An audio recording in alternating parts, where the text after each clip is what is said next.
Next, let's talk about the China-Russia nexus. Today, Russia is heavily dependent on China and probably to a certain extent Bharat as well, because the rest of the Western world has kind of boycotted them as a pariah, given the Ukraine conflict. So how do you see the China-Russia nexus evolving from now on? Would that be a strategic challenge for Bharat?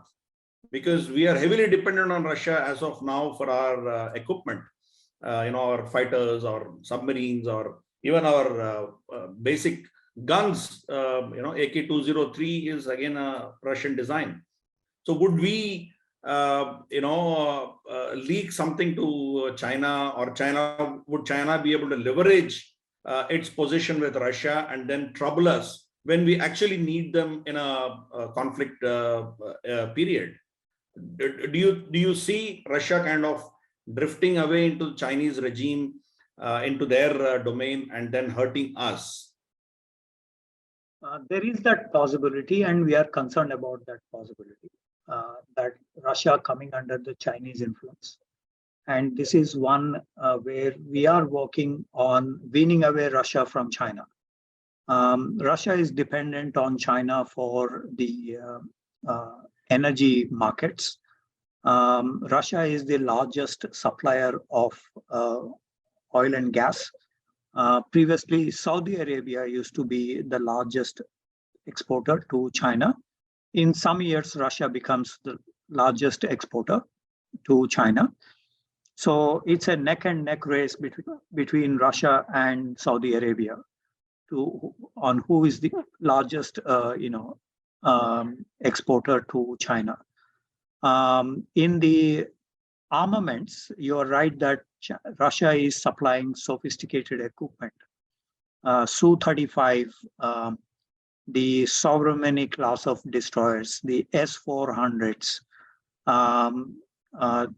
RD-73 engines for rockets, AL-31F turbofan engines, and various other modern equipment, submarines, kilo-class submarines, and so many other systems that they are transferring to China. So previously, for example, Su-30 MKI, I stands for India, used to be given to India, and Su-30 MKK, K for Kitai, China, to the Chinese. And MKI used to have Israeli components, head-up display systems, avionics, and others, some other products as well, radars and others. So it used to be a formidable pack before. But with the Russian, agreement on Su-35 and other, equipment, there is a concern now in India about the level of sophisticated conventional and strategic weapons to China has increased from Russia. And this is a concern for India, especially when it is related to Pakistan, because the Russians also seem to be agreeing for Mi-17 helicopters for Pakistan. Secondly, for the JF-17 aircraft of Pakistan, the engines are supplied by the Chinese, which originally came from Russia. So there is the Russian component in JF-17 with Pakistan. And thirdly, in the maritime domain as well. So Pakistan is a concern for India from the Russian-Chinese angle of arms transfer. And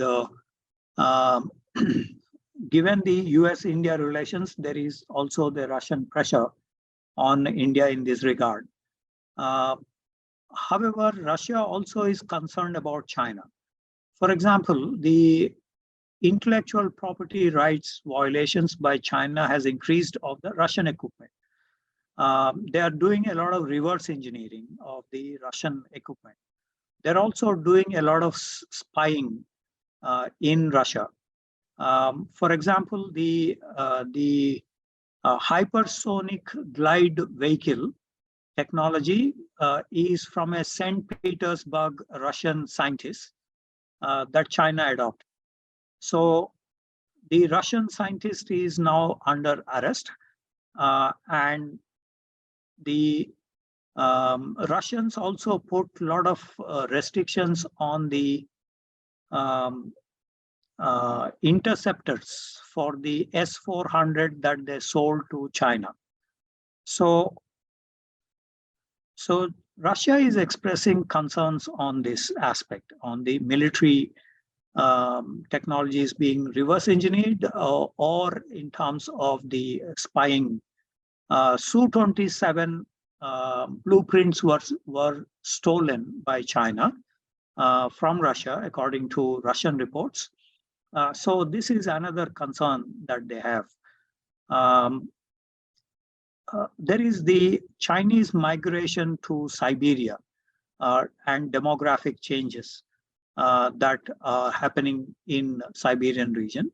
This is again, so the migrant Chinese laborers are influencing, they intermarried into the Russian society and now influencing the legislation in the Krai region, province, Primorovsky, and in other regions.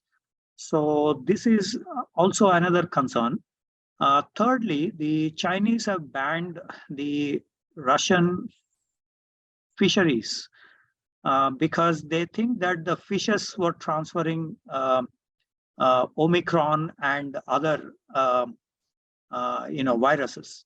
So this resulted in the Far East fisheries exports down for China. There is again the Chinese poaching of the Siberian tiger bones and also other concerns on the military related. So with these concerns, Russia also wants to become closer to India as a counterbalance to China. So that is the larger picture here. The second aspect is after the February 4th last year of limitless cooperation between Russia and China, as Putin and Xi Jinping announced, there are still a lot of problems and, of course, a lot of prospects. For instance, the Russians have mobilized 3 lakh people from across Russia, basically youth, to counter the Ukrainian kind of conflict. And there is also news that they procured arms from Iran, from North Korea, or others, while Biden demanded that the Chinese do not provide material support to Russia. So we do not know exactly what the Chinese have supplied to the Russians, but because of the war and the supplies issue, Russia is going helter-skelter to procure these from anybody. And it is likely that China may be providing drones, which is a very weaker point in the Russian military inventory. Also electronics. So these are probably areas that China is working in relation to Russia. We do not know, we do not have concrete evidence, but Li Chanshu, the outgoing Politburo Standing Committee member number 3, he went to meet Putin, and there were several assurances. Also, Xi Jinping met with Putin in Samarkand of the SCO meeting, and it indicates that there is a lot of give and take between Russia and China. We do not know exactly in what sphere, but energy is one where we saw the results. So this is one which is in the gray area. We have no concrete information on how much is the Chinese support to the Russian efforts in the Ukrainian war. Fine. I mean, I think we have to keep our vigilant eye, and I think we need to keep a watch on what's going to happen, and probably we need to secure our own strategic interests. Should something happen, probably our Atmanirbhar Bharat schemes should start showing a result, I suppose. But anyway, let's hope for the best, and let's keep a close watch. I think that's what I have a takeaway from what you said. Share this video, like, subscribe, and comment, and then encourage a nationalistic channel like Nationalist Hub.